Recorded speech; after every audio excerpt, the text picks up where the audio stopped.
Hello everyone, Earl Henderson, Primordial Defense. Thank you for watching. I have another Monday quarterback video for you. I'm going to play this video and pause intermittently here and there to talk about things that are going on, to better explain what's going on, and talk about things that I think that are being done right and or done wrong. This video comes from Volusia County Sheriff's Office. There is no spokesperson for this video. It's just a quick body cam footage from an incident that occurred in July of 2022.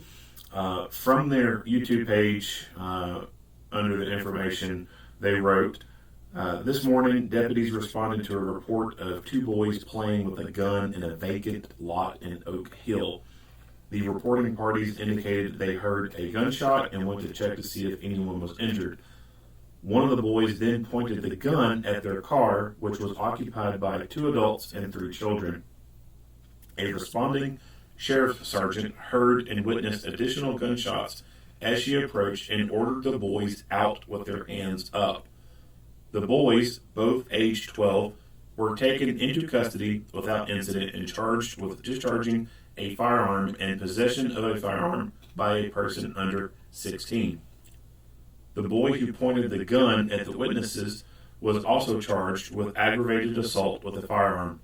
Both were transported to the Department of Juvenile Justice and taken in for secure detention. The handgun and ammunition were recovered, and the source remains under investigation. So, here we go. 911, where's your emergency? Yes, ma'am. We're at Brook Circle in US 1. It was those two little kids, and as we were driving past the property, the little kids were standing out in the field. It appeared that he had a handgun and he was pointing it at our car as we were driving by. Put your hands up! Stop running right now! Okay, so this deputy is responding to this call where a person has said that there has been gunfire and suspects have pointed a gun at them. And she has also, as she is in this area going to the call, has heard the gunfire. Let me play it and then I'll talk a little bit more. I'll send a dog to you! Put your hands up! Come out to me right now! Bullshit! Get out here now! Okay. She appears to be alone. She says something about she'll send the dog in. We don't hear any barking dog or anything like that. And she doesn't even have her fucking gun out. It's not until this point that she pulls her gun out. There's a lot of fucked up shit going on right here. Number one, she could hear the gunfire, but yet she continued to move in. And it does not appear as though she has any backup immediately right then and there. That's wrong. She should have waited for an additional unit to get there. There's no information that's indicated that there's like victims being shot at here or anything like that. So there's no need for her to move in right away to neutralize the threat, like in an active shooter kind of thing. She could very well stay behind and wait for a backing unit to get there. She also could have gotten her rifle or shotgun out if she has one in her car. I don't know anything about the Volusia County Sheriff's Office and whether or not they have rifles or shotguns in their cars. I would suspect that they probably most likely do.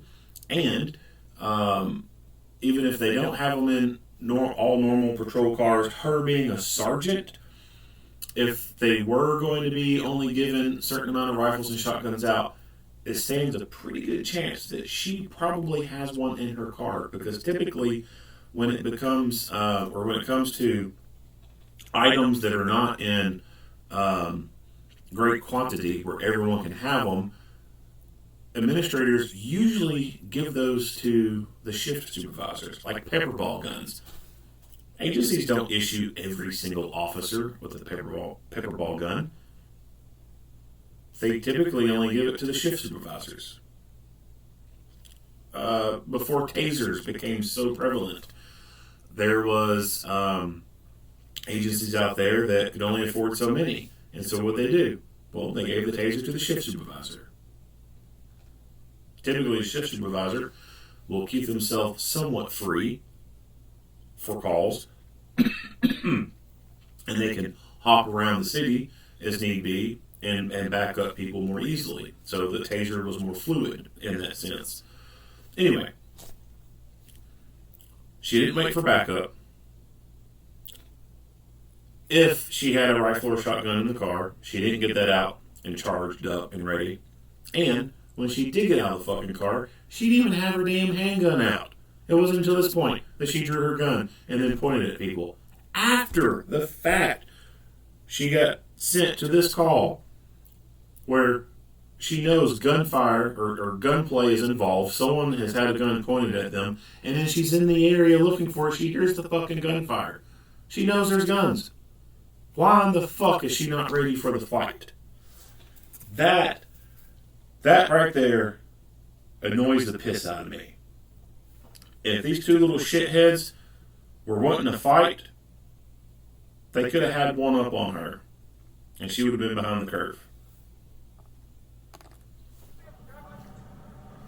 50 Central out with 2 with a gun. Don't lie to me. Let me see your hands. Stop right there. It was a real gun. We were shooting it over here. Someone said we were allowed to. How old are you? We are both 12. Keep your hands where I can see them. You drop them, bad things are going to happen. You understand me? Yes, ma'am. What the hell are you doing out here? Is this your property? No, ma'am. And it sounds like she holsters the gun. Gets worse. Where's the gun?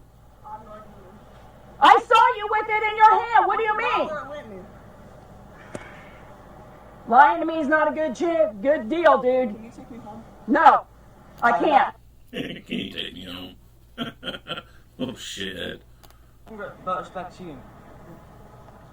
Put your hands behind your back. Am I under arrest? I'm securing you for my safety and yours right now. Good deal, dude. Can you take me home? No. All right, so I'm not the biggest fan of this whole interaction and how she dealt with him. I think that a more tactical approach could have been taken, a more aggressive approach could have taken to keep herself safe during this interaction and to maintain the best coverage over them. I think that she could have proned them out as soon as they came out of the property there, had them face away from her, prone them out, at least prone one of them out, and or have them go down on their knees, either one, and then have one, while she still got her gun out and pointed it at them, have one walk back to the sound of her voice. They drop down to their knee, and then she cuffs them up, face plants them, rolls them forward so they're laying on their chest, or cuff them, do a quick pat down, face plant them, and then order the other one to walk back and get him to a point where do the same thing. Get him down to his knees, cuff him, face plant him, search him and face plant him. And then go from there. You can do a more detailed search and start figuring out what's going on. This whole holstering the, like, facing them with their hands up and then like, how old are you, 12? And then holstering your fucking gun? No, that's piss poor fucking shit right there. Like, that's ugh. I think the way she approached this was a little too dangerous for her. And then the stupid fucking kid saying, "Can you take me home?"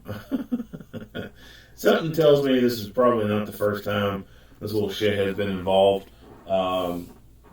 And is probably used to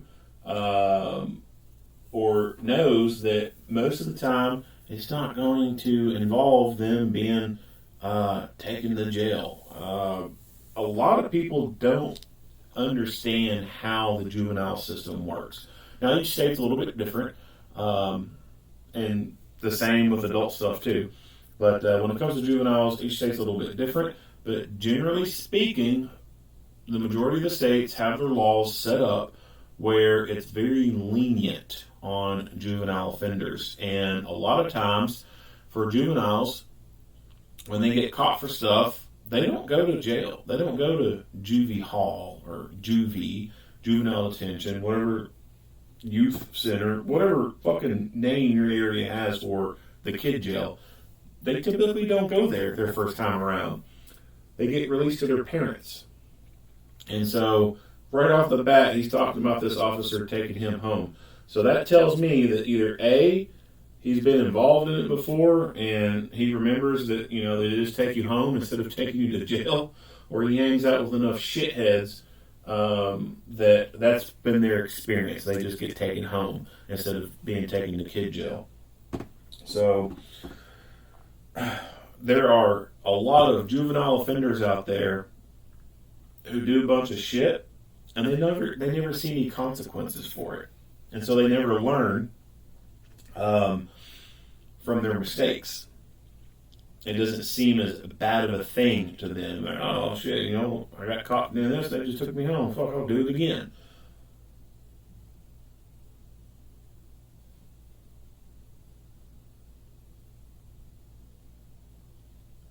The way the juvenile courts work and how the rest of the juvenile justice system works, even the ones who do some serious shit, nothing really truly bad happens to them at all.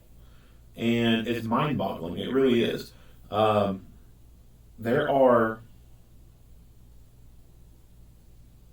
gang-banging teenagers who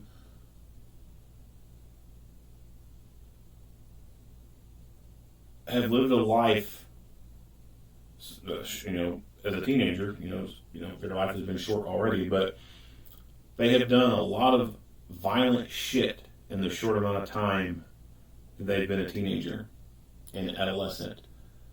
And they've robbed people, deal drugs, kill people. And they barely do any time whatsoever. They barely get in any trouble whatsoever.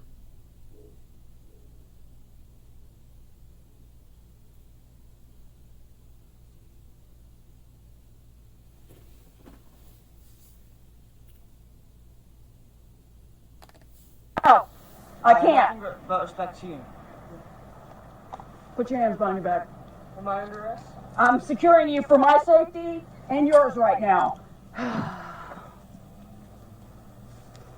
Well, at least I got a tetanus shot recently, so it's got to be around in here somewhere. 3, 4.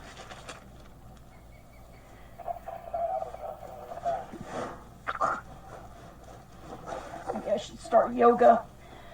Oh, yeah. He's got some in the chamber, one in the ready to go. Fabulous. All right. Well, of course there's one in the chamber. They were shooting the fucking gun. I've never really understood that when people say, yeah, there's one in the chamber. Well, yeah. You're supposed to have a round in the chamber. Why is that a fucking surprise to you? Like, that makes me think that the people who say that shit are the type of people to keep an empty chamber. I don't know. It's just one of those little things, those little quirks that has always stuck out to me when someone says, "They had a round in the chamber." Okay. Does that somehow make it any worse than what it is? Like, I don't get why you're so fixated on they had a round in the chamber. Oh my God, it's the end of the fucking world. It's a fucking gun. You should be assuming there's one in the chamber anyway. I don't know. Just something that just sticks out to me. Maybe it's nothing. I'm thinking too much into something. Back out and All right, so that's it for this video. Nothing much else to say. If you like what you hear and see, go ahead and give me a like and a share. If you have not already, hit the subscribe button and stay tuned for more Monday quarterback videos. Earl Henderson, Primordial Defense. Thank you for watching.